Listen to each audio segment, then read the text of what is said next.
muchas gracias por acompañarnos en nuestro segundo episodio del S21 Podcast. Muchísimas gracias por la aceptación que nos han dado y estamos encantadísimos de que puedan acompañarnos en este segundo episodio. El día de hoy tenemos un tema muy bueno, muy bonito, muy interesante y para eso pues traemos a dos de los mejores especialistas que hay en Oriente para que nos puedan hablar un poquito acerca del tema. Así que mucho gusto, doctor Marconi, doctora Alicia. Muchísimas gracias por estar con nosotros el día de hoy. Quisiera, para poder iniciar el tema, que nos contaran un poquito de ustedes, que nos contaran un poco acerca de su desarrollo laboral y su desarrollo académico, para que todos en casa puedan ver el nivel de especialistas que son y que pueden con toda tranquilidad hablar del tema que vamos a tratar el día de hoy. No sé, doctor. Sí, ¿qué tal? Mucho gusto. Mi nombre pues es Marconi Baquiax. Pues yo realicé mis estudios de pregrado en lo que es el Centro Universitario de Oriente, siempre avalado por la Universidad de San Carlos de Guatemala. Posteriormente mis estudios de posgrado, años en la especialidad de pediatría, también siempre avalado por la Universidad en el Hospital Regional de Actualmente, pues laboro en dos hospitales, tanto en el Hospital Regional de Zacapa y en el Hospital Nacional de Chiquimula. Ya afortunadamente, pues ya con el cuarto año de laborar en dichos hospitales. Ok, perfecto. Doctora, cuéntenos. Bueno, mucho gusto. Gracias por la invitación. Yo hice mis prácticas de pregrado en el Centro Universitario Oriente Cunori, que es la extensión de la Universidad San Carlos de Guatemala. 7 años. Luego estudié pediatría en el Hospital Roosevelt, que es siempre avalado por la Universidad de San Carlos. Y actualmente estoy trabajando en el Hospital Regional de Zacapa. Llevo actualmente 5 años trabajando en dicho hospital. Perfecto, buenísimo. Pues tenemos muchísimos años de experiencia y muchísimos años académicos en los cuales les da a ustedes la probabilidad de poder hablar de una manera muy, muy sensata y experta del tema. Entonces, para comenzar, pues quiero comentarles que vamos a hablar un poco acerca del síndrome de diarrea agudo en niños, sobre todo porque estamos en vísperas de la entrada del invierno en nuestro país. Y creo que es un tema bastante frecuente en todos los hospitales de la región y en todos los hospitales, creo yo, del país. Entonces, quisiera como ahondar un poco en el tema y poder definir, poder darles los consejos suficientes a las madres que nos ven, a los padres que nos ven, para que puedan pues cuidar a sus hijos de la mejor manera. Entonces, para comenzar, un poquito acerca de la definición. En adultos varía mucho. Sobre todo por las características propias del paciente. Hablo de superficie corporal, el tamaño, la cantidad de alimento que ingiere, etcétera, etcétera. Pero quisiera que nos hablaran un poquito acerca de la definición como tal de diarrea. Creo que es un poquito difícil poder definirlo del todo, ya que depende de la edad del niño o de la edad del paciente. Así nosotros nos podemos ir dando cuenta de esta definición, aunque la definición es universal, como estábamos platicando fuera de cámaras. Pero no sé si nos pueden hablar un poquito acerca de eso. Sí, la definición en pediatría de diarrea es el cambio en la consistencia de las heces, que éstas se vuelven sueltas o líquidas. Menciona ahí el número mayor a 3 deposiciones en 24 horas. Sin embargo, lo más importante a la hora de definir diarrea es la consistencia, no tanto el número, sino la consistencia, ¿verdad? Entonces, si en casa los padres ven que la consistencia de las deposiciones ha cambiado y es más líquida o suelta, ya es un signo de alarma y hay que consultar. Ok. ¿Por qué no se toma tanto en cuenta la cantidad de deposiciones? En adultos, se los digo por mi especialidad, es como bastante, también hace un poco de énfasis en el número de deposiciones, aunque entendemos que hay algunos pacientes que tienen más deposiciones de acuerdo a su ingesta, dependiendo qué es lo que come y también la frecuencia con la que el cuerpo pues naturalmente pues les da esa frecuencia evacuatoria. Pero ¿por qué no le damos tanto énfasis al número? Bueno, la la consistencia es como lo más importante en pediatría porque esto nos va a llevar a una mayor deshidratación, ¿verdad? Ok. Ahora, si el paciente consulta la emergencia y lleva 15 deposiciones en 24 horas, definitivamente hay que ingresarlo porque puede complicarse en casa. Entonces, sí es como de ver las dos cosas siempre, solo que la definición de la OMS sí menciona que hay que ponerle más cuidado a la consistencia que el número de evacuaciones. Sin embargo, las dos son importantes. Las dos son importantes, ¿verdad? Ujú. Ok. Doctor, ¿varía un poco la edad del paciente para poder definir la diarrea? ¿O no importa la edad del paciente y la definición siempre es universal? Bueno, sí, como usted lo mencionaba, pues ya para comentar, la diarrea, pues en niños es una de las principales causas de enfermedad, sobre todo de las principales dos. Y sobre todo de las enfermedades que causan mayor mortalidad. Entonces sí es muy importante pues tener un adecuado conocimiento sobre esto. Con lo que usted pregunta, sí varía mucho con respecto a las edades porque, por ejemplo, como lo comentábamos hace un momento, por ejemplo, un niño que normalmente se alimenta solo con lactancia materna menores de 6 meses, normalmente pues estos niños, la consistencia de su popó pues siempre tiende a ser un poco pastosa, no tan formes como niños ya más grandes que ya consumen alimentos. Entonces, sobre todo con estos bebés, pues es importante, sobre todo el conocimiento de la madre sobre los hábitos de cómo cada cuánto de peca y la forma del popó, para conocer realmente si el bebé pues está cursando con un periodo de diarrea o no. Ok, Ujú. de acuerdo. ¿Hay alguna, cómo decirlo, alguna estación del año que es como más frecuente esta patología? En adultos lo decimos en la llegada del invierno, sobre todo en países como el nuestro, ¿verdad? Pero no sé si en niños es igual. Sí, en pediatría es igual. En la época lluviosa, en el invierno, es donde aumentan los casos de diarreas. Ok. Porque aumenta como los virus, ¿verdad? Que son los causantes. Ok. Eso significa que la causa viral es la causa número uno, Sí, al menos en en niños, pediatría, sí. supongo. No importa la edad. No. No importa la edad. Ok, perfecto.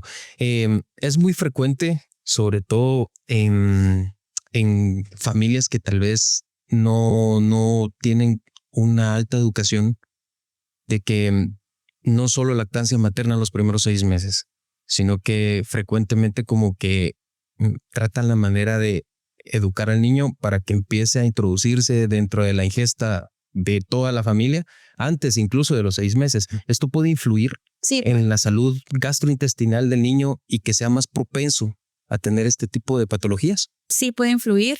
Lo ideal es lactancia materna exclusiva los primeros 6 meses. Sin embargo, por las condiciones socioeconómicas o que la madre no tenga producción de leche y no tiene el nivel económico para comprar una fórmula, que son bastante caras en algún momento, le dan alimentos o agua de algún tipo o ellas Agua con azúcar, agua de azúcar. agua con miel, es muy frecuente. La preparación de eso nos puede influir a que el paciente tenga diarrea o Ujú. incluso cuando preparan esas fórmulas, los biberones, ¿verdad?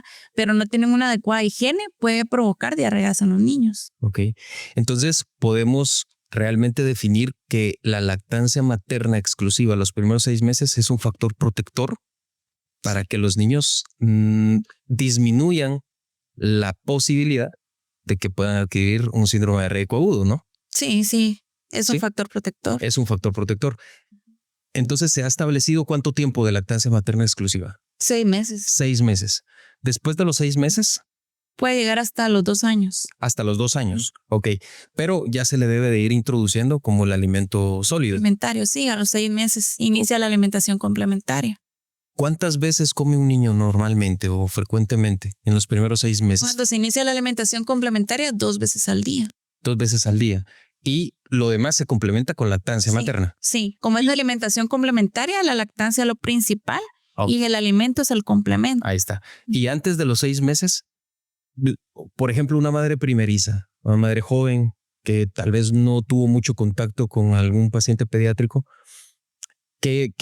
¿cómo ella puede saber cuántas veces le tiene que dar de mamar al bebé o le tiene que dar lactancia al bebé? Se dice que tienen que darle lactancia a libre demanda cada vez que el bebé pida, pero son de 8 a 12 tomas de pecho al día. ¿Y cómo el bebé pide? Eso es una duda que créanme que incluso mi persona pues es bastante frecuente. Llevo mucho tiempo de no estar en una rotación de pediatría y de no tratar niños, lógicamente, porque mi especialidad es más en adultos, pero ¿cómo el niño pide la lactancia? Bueno, ¿Cuáles son algunos signos? normalmente pues hay signos tempranos y hay signos tardíos. Ok. Los papás normalmente tienden a darse cuenta que el bebé tiene hambre ya cuando él está con signos tardíos. ¿Qué quiere decir? Cuando el bebé ya está llorando, irritable, intentan poner el pecho, el bebé pues ya no quiere. Entonces esto ya significa que el bebé pues ya pasó mucho tiempo con apetito, ¿verdad? Ok. Entonces, uno de los signos tempranos pudiera ser que se chupa las manos o que está inquieto. Si está durmiendo, pues se despierta. En los bebés, pues aún más pequeños, pues todavía tienen un reflejo que se llama reflejo de búsqueda, que buscan el pecho. Entonces, hay que estar siempre pendiente de esos. Como bien decía la doctora, normalmente se dan en bebés pequeños, pues de 8 a 12 tomas de lactancia materna. Igual siempre, pues si el bebé pues quiere o necesita más, pues siempre se le debe proporcionar, ¿verdad? Ok, perfecto. ¿Cuáles son las principales causas de la diarrea? Porque supongo, bueno, en adultos las causas bacterianas y parasitarias también están influyendo bastante, pero en niños, como me dijeron ustedes, las causas virales, pues suponemos que son la primer causa. Pero ¿cómo puede diferenciar la madre eso? ¿O no hay diferencia entre una y otra? Sí, hay forma de diferenciarla. Se podría decir que hay 3 causas, pero la principal es de origen viral. Está la causa bacteriana, que no es muy frecuente, la verdad. Pero ¿cómo la podemos diferenciar? Que el paciente tenga estrías de sangre en las heces y que tenga cólicos también, ¿verdad? Aunque los virus también provocan cólicos. Entonces aquí la diferencia sería la estría de sangre en las heces. Okay. También están las causas de parásitos, Okay, como amebas, por ejemplo, pero estas también nos causan estrías de sangre en heces. Okay. Entonces ahí es como hacerle, ¿verdad?, exámenes de heces a los pacientes, pero esas son las principales 3 causas, pero la más frecuente son los virus. ¿Cómo estos virus llegan frecuentemente al tracto gastrointestinal del paciente? O sea, porque si decimos que en el caso de las personas adultas, por ejemplo, pues la manipulación de objetos, la mala higiene al momento de consumir algún alimento, no cocinarlo adecuadamente, o un montón de causas culturales propiamente en nuestro país que pueden hacer que a uno le den este tipo de patologías. Pero en niños, ¿cómo?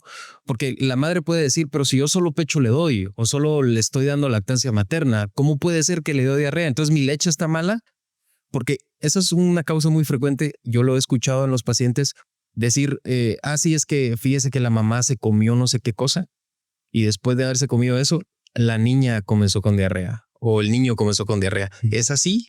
Como tal. Bueno, la principal causa de infección por diarrea, sí, normalmente se da como bien usted lo dice, por ingesta oral. Sí, recordemos que en los bebés, pues más pequeños, en lactancia materna exclusiva, como usted lo dice, pues algunas veces, lamentablemente, pues no se tiene el hábito o se tiene la creencia de no cortarle las uñas a los bebés. Se ve muy frecuentemente en consulta, en los hospitales también, que hay una muy mala higiene, sobre todo de las uñas, y incluso pues hasta se ve restos de tierra, ¿verdad? Se pesa macroscópicamente. Sí, exacto. Entonces el bebé pues tiende a chuparse las manos, tocarse los pies, y esto pues puede ser una vía de entrada para los virus, bacterias o ya sea parásitos, ¿verdad? Ok, entiendo. Bueno, ahora pasemos al hecho de que ya está establecida la diarrea en el bebé. Ok, la madre vio que la consistencia pues aumentó, es decir, al contrario, ¿verdad? La consistencia es como más líquida. Entonces la madre dice, bueno, mi bebé tiene diarrea. ¿Qué hago en ese momento? ¿Todas las diarreas tienen que ser vistas por un médico? ¿Sí o no? Sí, todas. Ok, todas. Todas. Perfecto. ¿Qué tiene que hacer la madre para evitar que esto se complique? Porque, no sé, puede estar, le hablo de tal vez una paciente que no está tan cerca de un centro asistencial en salud, sino que está lejos pueden tener como que un inicio de tratamiento en el paciente o qué hacer. ¿Cómo puede identificar la madre que esto ya es hospitalario, que esto ya no, tengo que ir al médico, esto ya no lo puedo dejar pasar?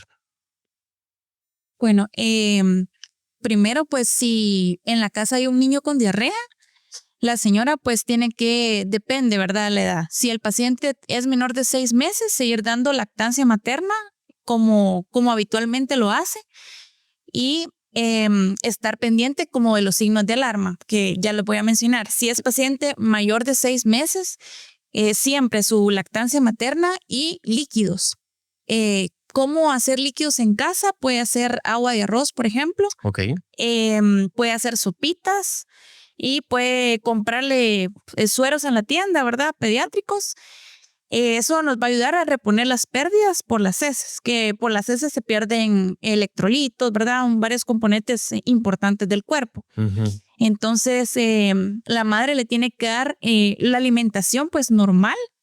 Evitar, importante, los jugos, ¿verdad? Jugos, las cosas dulces, porque eso nos va a traer más nos va a traer más consecuencias, ¿verdad? Es muy frecuente el Gatorade, ¿no? Sí, Gatorade sí. Bebidas con mucho edulcorante. Sí. O sea, que esas, esto es para que quede claro, estas bebidas están hechas específicamente para cierta rehidratación en pacientes en específico, en personas en específico. En este caso, personas que hacen algún tipo de ejercicio extenuante o algo por el estilo. Diarreas, al contrario, ¿no? Prohibido. En diarreas está prohibido en pediatría Gatorade y jugos de la tienda, ¿verdad? Los dulces. Los dulces. Entonces, pues las señoras les pueden dar calditos, agua de arroz, suerito que hagan. El componente tiene que llevar sal, ¿verdad? Y azúcar a la hora de preparar un suerito en casa. Ok. Y tienen que estar pendientes de los signos de alarma. El paciente lo puede manejar en casa media vez tolere. Si el paciente no tolera los líquidos o la alimentación, definitivamente tiene que consultar para administrar medicamento intravenoso. Okay. Pero a la hora de como signo de alarma decir voy a consultar inmediatamente, es cuando el paciente está muy irritable, por ejemplo, ¿verdad? Está inquieto, bebe ávidamente los líquidos que le están dando, significa que él está sediento, ¿verdad? Aunque vomite, ¿no? Aunque vomite. Pero él quiere beber, De hecho, si el paciente vomita todo, definitivamente es indicación de ingreso hospitalario. Okay. Ahora, si el paciente está tranquilo, tolera adecuadamente, los ojos pues están bien, no están hundidos y bebe pues normal, se dice que no hay signos de deshidratación, que lo puede manejar en casa. Cuando hay un grupo de pacientes en donde se dice que la deshidratación ya es grave, en donde el paciente está como somnoliento, ¿verdad? Dormidito, que no despierta, no es capaz ni siquiera de beber los líquidos. Ahí el paciente pues definitivamente ya alteró lo del neurológico, se podría decir. El estado de conciencia. El estado de conciencia y definitivamente hay que ingresarlo, ¿verdad? Al hospital. En ese, no esperar a que llegue ese momento, ¿verdad? Porque eso significa que el paciente está muy grave. Okay. ¿Hay signos en la piel que la madre puede ver? O sea, no sé, yo miro a mi niño, no sé, más pálido o cuando llora, doctor, fíjese que no le salen lágrimas, cosas como esas.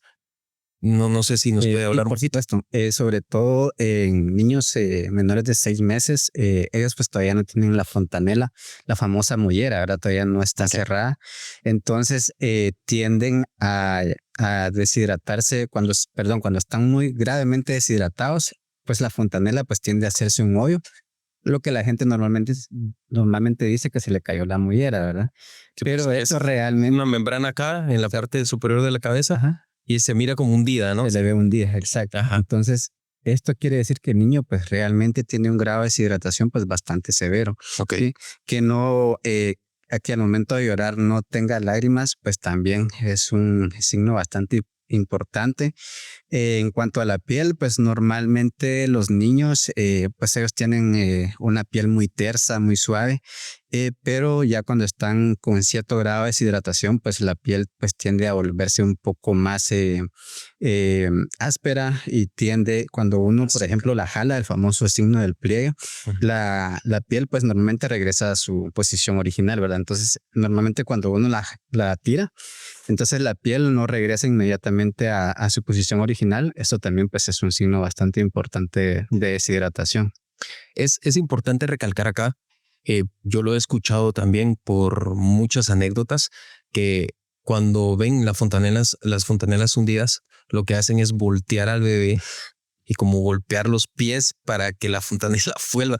Eso no soluciona nada, ¿verdad? No, obviamente no. Lo que hay que corregir en ese momento pues es la deshidratación. Exactamente. Ok, eso es algo muy importante. Ahora, podemos definir entonces que hay ciertos grados de deshidratación, ¿no? Entonces, ¿cómo puede la señora diferenciar y decir, no, él está levemente deshidratado y creo que en casa lo puedo hidratar, o no, ya está con una deshidratación, no sé, moderada, no sé cuál es la clasificación, y decir, no, tengo que consultar al hospital, no importa la hora, tengo que llevarlo al hospital? Sí, en pediatría tenemos como 3 clasificaciones. Está el paciente sin signos de deshidratación, que el paciente pues llanto con lágrimas, como dice el colega, ¿verdad? Está activo, está alerta, bebe normal sus líquidos. Y el pliegue cutáneo que menciona regresa con normalidad, ¿verdad? Y está el otro grupo de pacientes con algún grado de deshidratación que ya el paciente, los ojos ya se le ven hundidos. Importante aquí preguntarle a la mamá cómo son los ojos del bebé, ¿verdad? Sí, pues. Porque si normalmente los tiene hundidos, pues no, ¿verdad? Entonces siempre hay que preguntarle a las mamás eso, algo importante. Y el paciente pues ya va a tener mucosas secas, ya va a beber ávidamente los líquidos y el pliegue cutáneo pues ya va lentamente, va a ir regresando a la normalidad. Y está el tercer grupo, que es un grado de deshidratación grave. El paciente pues ya está como somnoliento, ya está como dormidito, no despierta. No llora tampoco. No llora. Él, en algún grado de deshidratación, de hecho, el paciente ya empieza a estar irritable.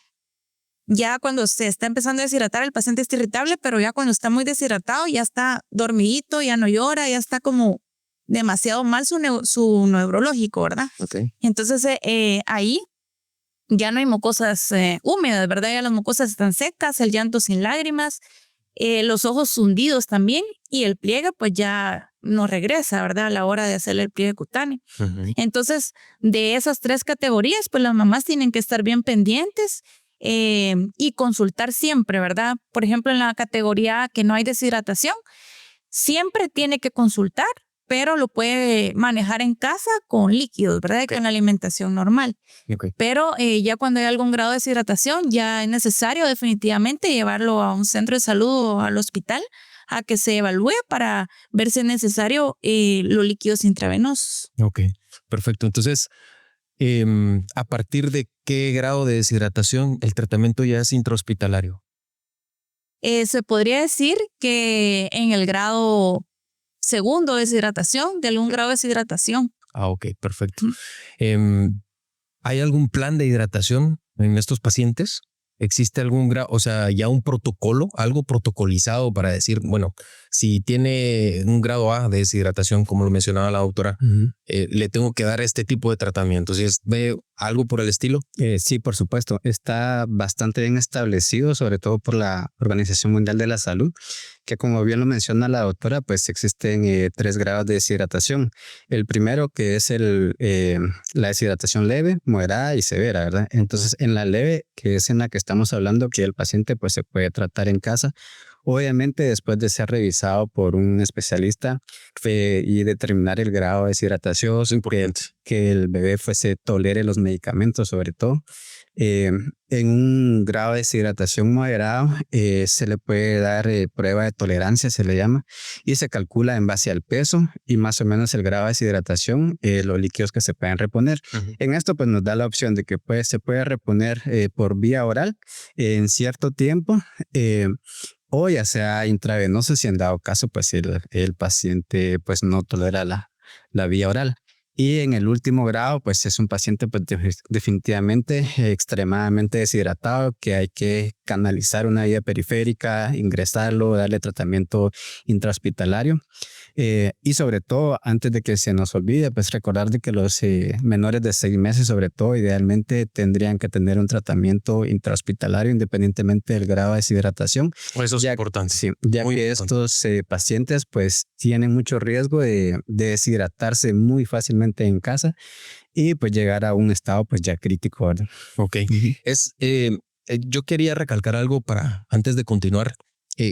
Entendemos que, pues, sobre todo las madres que son muy pegadas con sus hijos, que la mayoría podría decirse, son como muy exigentes al momento de llegar a un hospital y ver que el niño tiene que ser canalizado. Entonces, es muy frecuente esto y entendemos totalmente porque es el sentimiento de no querer ver sufrir más al niño. O sea, no solo ya está sufriendo por la diarrea, no está comiendo ni nada. Y encima de eso lo están pinchando, lo están canalizando y esto puede causarle más dolor, más irritabilidad al paciente y por ende al acompañante, que en este caso frecuentemente es la madre, ¿no? Pero algo que quería aclarar acá es que en ocasiones no depende tanto de qué tanta capacidad tenga el enfermero o el médico o el trabajador en salud de canalizar a los pacientes, sino que a pesar de que puedan tener una adecuada capacitación, es muy difícil poder canalizar una vena o agarrarle la vena, como lo decimos de manera coloquial. ¿Y esto por qué puede ser, doctora? En los pacientes que llegan a las emergencias de los hospitales, que llegan muy deshidratados, ya con un grado de deshidratación grave, ¿verdad? Es muy difícil canalizar, ¿verdad? O agarrar la vena, como dice la gente, por lo mismo de la deshidratación misma que está el paciente, el grado como de choque, le decimos nosotros, que ya disminuye como el volumen sanguíneo. Entonces es muy difícil canalizar y algunas veces hay necesidad de varios intentos de canalizar al paciente. Esto molesta a los padres, pero es importante que ellos sepan que la canalización es lo que le va a salvar la vida al paciente, ¿verdad? Porque por ahí vamos a administrar los líquidos que necesita el paciente. Sí, y hay otros factores que pueden influir como el tono de tez del paciente, qué tanto peso tiene, qué tan gordito es, por así decirlo. Esto influye mucho porque la anatomía, si bien es cierto que tiene una cierta frecuencia en todos los pacientes, pues la anatomía nunca va a ser la misma en cada uno, ¿no? Entonces sí puede cambiar. Eso solo quería recalcar un poquito eso. Ahora, nosotros en la especialidad de adultos, nosotros no recomendamos, al menos en el síndrome diarreico agudo, que nosotros lo categorizamos como diarrea que no sobrepasa los 7 días. Nosotros evitamos en la mayoría de lo posible los antidiarreicos, los medicamentos antidiarreicos, por no decir marcas, ¿verdad? Pero ¿se recomienda en estos pacientes? En pediatría está contraindicado. No se recomienda estos medicamentos, ni los antidiarreicos, ni los antieméticos, ¿verdad? Como para evitar el vómito. Porque en lugar de beneficio le puede causar más daño al paciente. Exactamente. Entonces no se recomienda. Los padres, la preocupación de ellos es la diarrea y siempre nos dicen, doctora, pero necesito algo que le quite la diarrea. Y uno les tiene que explicar que pues nosotros en pediatría definitivamente no utilizamos esos medicamentos. O sea, no es tanto la cantidad de diarrea, sino la forma en cómo lo vamos a rehidratar. Sí. Exacto. Yo trato la manera como de explicarles eso a mis pacientes también, sobre todo los adultos, que es lo que yo miro, porque hay ciertas bacterias que dejan algunas toxinas dentro del intestino. Supongo que en algunos virus, en pediatría también sucede, y que esto puede complicar más el caso del paciente en lugar de solucionarlo. Sí, pero si bien es cierto, como dijo, en algunos padres, pues lo que les preocupa es que, miren, no deja de defecar y no deja de defecar. O sea, le doy de comer y en la misma, ¿no? En la misma expulsa. Entonces, está contraindicado. No hay ningún... Y después de esos 7 días o después de los 7 días, dependiendo del caso, en algunos adultos sí se les puede ofrecer algún tipo de tratamiento. Pero en pediatría no importa, ¿verdad? En pediatría no lo ofrecemos. No lo está ofrece. contraindicado. Ok, perfecto. ¿Existe alguna manera de prevenirlo? Hablo de vacunación en estos pacientes. Sí, existen vacunas. Entre los virus que causan diarrea, entre los más frecuentes está rotavirus, que es un virus muy conocido, ¿verdad? Sí existen vacunas para este virus. Actualmente existen 2. Hay una que se administra, la monovalente se administra a los 2 meses y 4 meses y la pentavalente 2 meses, 4 meses y 6 meses. Esas son dosis oral en los pacientes y sí es importante que las madres lleven a vacunar a sus bebés, ¿verdad? Para prevenir rotavirus. ¿Esa vacuna es de total acceso en nuestro sistema de salud, al menos aquí en Guatemala? Sí, siempre está en todos los centros de salud. En todos los centros de salud. Lo comento porque pueden haber algunas personas que son como antivacunas y este tipo de cuestiones, pero vemos que el beneficio es mayor que el riesgo incluso, ¿verdad? ¿Pueden haber complicaciones con esta vacuna? ¿O el paciente puede tener alguna reacción adversa? Realmente las reacciones que se ven principalmente son reacciones locales. Bueno, sobre todo que esta que es la de administración oral, pues es muy inocua. Realmente como tal, algún efecto adverso no se ha visto en uno personal, jamás he visto ningún efecto adverso. Y sí, definitivamente el beneficio es muy, muy grande. ¿Sí? Ok. Para entrar un poco, para entrar de manera general, más bien dicho, en cuestiones de tratamiento, no me quiero meter a dosis, no me quiero meter a nada de eso, porque entiendo que el paciente siempre debe ser evaluado por un especialista y alguien que esté totalmente capacitado. Pero hablando de manera general, ¿en qué consiste el tratamiento para poder beneficiar a estos pacientes? O sea, ¿cómo lo abordamos? ¿Cómo lo podemos tratar estando ya en el hospital? Bueno, el tratamiento consiste primero en la hidratación, ¿verdad? Okay. Para evitar que el paciente se nos deshidrate, la hidratación es el pilar. En un paciente con diarrea se utilizan probióticos, se pueden utilizar sueros, de hecho siempre lo dejamos sueros orales. Okay.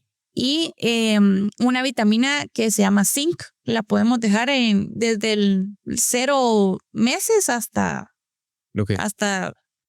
la edad de 12 hasta adultos, ¿verdad? Okay. Entonces, principalmente eso, porque sabemos que las causas son virus, no utilizamos antibióticos, ¿verdad? Ya estando en tratamiento de hidratación, ¿cuánto tiempo puede pasar aún el paciente con diarrea? Porque no es como que, le pongo el suero y ya, 6 horas y dejó de defecar de manera anómala.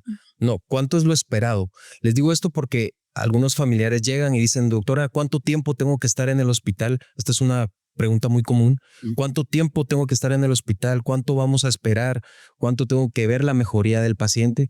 La desesperación hace que tal vez los familiares quieran verlo lo más pronto posible, ¿verdad? Pero ¿cuánto es el tiempo?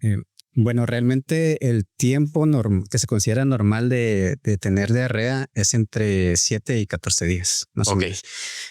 Recordemos que el rotavirus pues, es la principal causa de diarrea en niños. ¿Qué es lo que hace el rotavirus? Pues lesiona la mucosa del estómago.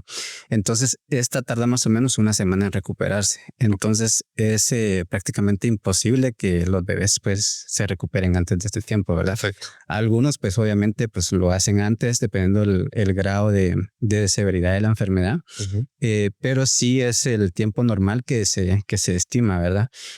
Cuando el paciente pues amerita tratamiento hospitalario, pues lo que se tiende a hacer es de que se le da ciertos días de observación y cuando pues uno considera que el paciente pues ya tolera sus medicamentos, la frecuencia de la diarrea no es tanta. Eso iba a decir, la tolerancia es un factor, ¿verdad? Exacto. Ajá. Entonces, se ven todos estos factores, entonces si el paciente consideramos de que ya está apto para ir a casa, se va a casa y termina el tratamiento en casa. No es que vaya a estar los 14 días ingresados. Sí, eso es una pregunta, por eso la quería abordar un poquito.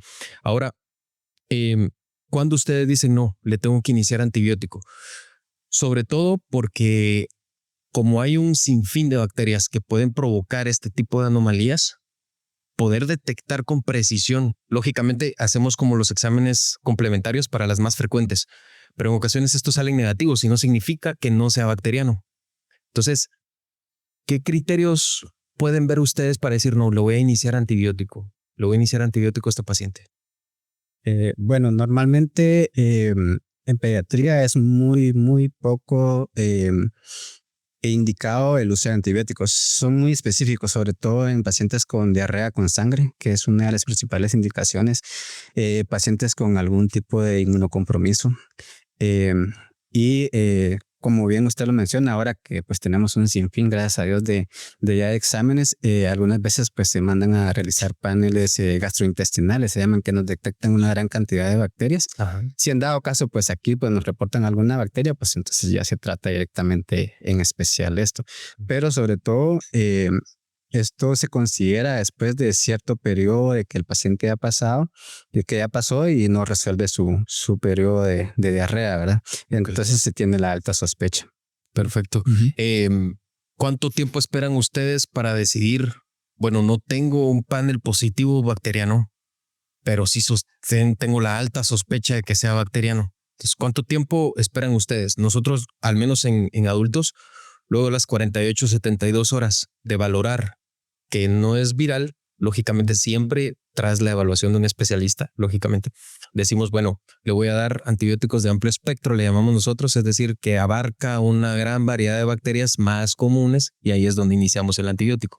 No es de entrada, ¿verdad? No sé si en pediatría es igual. En pediatría no iniciamos antibióticos como de entrada, ¿verdad? A la hora de abordar al paciente en la primera vez. Como dice el doctor Marcovny, siempre cuando vemos que las heces del paciente tienen estrías de sangre, ahí pensamos en una bacteria, ¿verdad? Algo bacteriano, definitivamente ahí iniciamos antibiótico. También está como descrito el cólera, que ahora pues ya no tenemos esos pacientes, gracias a Dios, pero la verdad que son pocas las ocasiones en las que uno dice voy a iniciar antibiótico. Sí, pues tiene que ser evaluado primeramente. Sí. Ya ustedes ya supervisan, evalúan y ya deciden iniciarlo. Comento esto y tal vez hago mucho énfasis en esto y de verdad lo digo por el hecho de que lamentablemente no hay un aval para la venta y la distribución de los antibióticos en nuestro país. A pesar de que hay alguna ley o alguna sugerencia a nivel estatal, no todas las farmacias o no todas las tiendas tratan la manera de seguir esta ley. Y le digo eso porque nosotros al menos hemos visto muchísima resistencia bacteriana porque los venden como dulces los antibióticos. Ay, que me duele la garganta, tomo antibiótico. Que me pica no sé qué, antibiótico. Entonces creemos que el antibiótico es como la medicina que nos va a arreglar todo. Y supongo que también esa cultura la llevamos con nuestros hijos. Es decir, hablo de los bebés, ¿verdad? De los niños. No sé si se ve también cierta resistencia en los pacientes pediátricos. Sí, en pediatría hemos visto ahorita que ha aumentado la resistencia bacteriana, ¿verdad? Por lo mismo que las mamás le quieren dar antibiótico para todo. Y en pediatría la mayoría de enfermedades es de origen viral. Entonces nosotros como pediatras no vamos a dejar antibiótico a la primera. Siempre es bueno estar como reevaluando al paciente, ¿verdad? Para decidir si iniciar o no, dependiendo cómo esté la clínica del paciente. Pero si damos antibiótico cada vez que nos llega un paciente por diarrea o tos, definitivamente le vamos a crear una resistencia. Ok, entonces es importante. Antibióticos no son para los virus, ¿de acuerdo? Entonces eso es algo que quiero dejar muy en claro. Ahora, ¿cómo podemos prevenir la diarrea en estos niños? Bueno, doctor, ya me dijo cómo tengo que evaluarlo, ya me dijo qué tengo que hacer si se empeora, ya me dijo que ya no le tengo que dar antibiótico a mi paciente. Está bien. ¿Qué hago para protegerlo de la diarrea? Bueno, lo principal es higiene, ¿verdad? A la hora de preparar los alimentos, definitivamente tienen que tener una buena higiene las madres.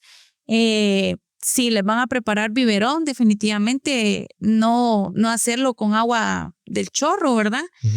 Y prácticamente eso, la higiene, como decía el doctor, las uñas, siempre los niños que consultan, las uñas las tienen largas y llenas de suciedad, ¿verdad? Entonces definitivamente las uñas son un factor importante que nos lleva las bacterias y los virus a la boca de los bebés. Sobre todo los que gatean, ¿no? Sí. Los que comienzan a gatear y todo. Ok. ¿Qué más podemos hacer? De hecho, hay una etapa, ¿verdad? Los bebés se meten las manos a la boca seguido, ¿verdad? Entonces las manos siempre tienen que estar limpias de los bebés. ¿La higiene de la madre al momento de dar la lactancia también influye? Sí, por supuesto, es importante. Higiene de madre y del bebé, ¿verdad? Del bebé. Baño diario. Yo sé que algunas veces, pues, por costumbre o por cultura, ¿verdad? Tendemos a no bañar a los bebés. Esto, pues, no les hace ningún daño. Al contrario, pues, les previene muchas enfermedades. La madre, pues, también tiene que tener limpia el área de la mama. Y sobre todo para la prevención, pues el pilar pues es la vacunación, ¿verdad? Ok. Es muy frecuente la famosa dieta que tienen las madres luego de tener al bebé, ¿verdad? De ya sea la cesárea o el parto natural. Pero eh, he escuchado muchas anécdotas de que la madre a veces pasa hasta los 40 días completos, que es lo que normalmente se toman las madres, sin bañarse o sin tener la higiene correcta. Esto puede influir también en la salud del bebé, ¿verdad? Definitivamente, sí. Sí, es importante dejar esas costumbres atrás, ¿verdad? Porque definitivamente si la madre no tiene buena higiene, va a contagiar a su bebé de algo. Uh-huh. Entonces, aquí lo importante, como decía el doctor, es que la madre tiene que estar bañada todos los días, igual que el bebé. Ok, sí. Ahora, ¿la alimentación de la madre puede influir también en la consistencia de las heces del bebé o en la forma en la que se pueden infectar los bebés? ¿O la madre puede consumir personal? Bueno, en cuanto al área de pediatría, nosotros pues difícilmente tendemos a decirle a la madre que no consuma algún alimento, ¿verdad? Excepto, por ejemplo, en algún paciente que tenga intolerancia a la proteína de leche de vaca, sí se le deja cierta dieta, pero es muy, muy poco frecuente. Entonces, realmente contraindicado algo que la madre no pueda comer como tal, ¿no? Perfecto.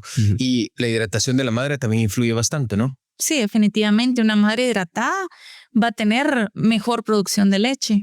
Ok, eso es muy importante. Bueno, me gustaría tal vez que alguno de ustedes o los dos nos contaran alguna experiencia con respecto a algún paciente que hayan tenido, que les haya marcado tal vez y que haya sido bastante importante dentro de su formación, para que ustedes digan, no puedo creer que esto haya pasado, pero afortunadamente pues todo salió bien. No sé si tienen alguna experiencia, alguno de ustedes. Bueno, pues lo que a veces causa un poco de impresión es ver algunos pacientes lamentablemente de escasos recursos, ¿verdad? Que se ven sobre todo en el área hospitalaria. Menores de 6 meses, yo sí he visto pacientes incluso hasta con ascaris, sacando ascaris por la boca, por el ano, incluso pues hasta obstruidos, ¿verdad? Entonces realmente que un niño menor de 6 meses, que en teoría debería estar solo con lactancia materna, llegue a este grado de infestación de parásitos, pues es bastante lamentable, ¿verdad? Entonces sí, pues eso sí entristece un poco. Ok, doctor, ¿usted? Sí, la verdad que también en el área pública lo hemos visto que las madres no consultan a tiempo. Entonces el paciente cuando lo llevan a la emergencia a los hospitales ya lo llevan grave, ¿verdad? Entonces definitivamente al paciente hay que actuar rápido y hay que ingresarlo a intensivo porque el paciente ya llega chocado de tanta deshidratación. Entonces un consejo a las madres no esperar tanto, ¿verdad? Porque si el paciente empieza con diarrea, si su hijo empieza con diarrea, definitivamente tiene que consultar y no esperar que tenga 15 deposiciones de diarrea al día y decir, bueno, se le va a quitar con agüitas. No, ¿verdad? El paciente pediátrico es delicado y tienen que consultar inmediatamente. ¿Y han visto decesos por esta patología?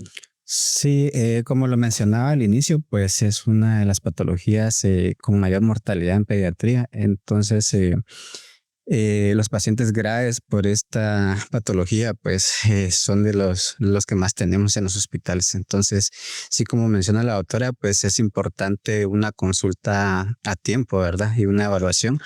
Y siempre tener en cuenta los signos de alarma, sobre todo pacientes con vómitos, no esperar tanto tiempo en casa y consultar a tiempo. Ok, perfecto.